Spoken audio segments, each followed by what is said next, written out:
Kaleshwaram pump హౌస్లను వెంటనే on చేయాలని, లేదంటే కేసీఆర్ ఆధ్వర్యంలో లక్షలాది మంది రైతులతో కలిసి ఆందోళన చేస్తామన్నారు.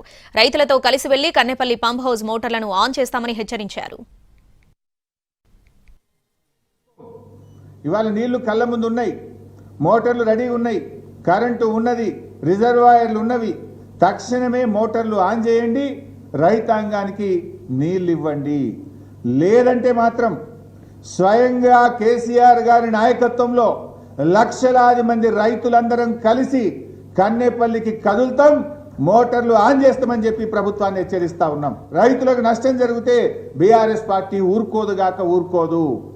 మేము వదిలిపెట్టాం ఈ ప్రభుత్వాన్ని. ప్రజాశక్తిలో ఉన్న బలమేందో చూపిస్తాం.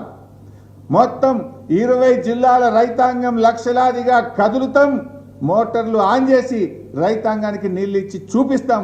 ఇది అన్యాయం. ఇది ఇలా లక్షల ఎకరాల్లో రైతులు మొలకెత్తిన విత్తనాలు ఎండిపోతూ ఉన్నాయి, నారుమల్లు ముదిరిపోతూ ఉన్నాయి, రైతులు ఆందోళనలో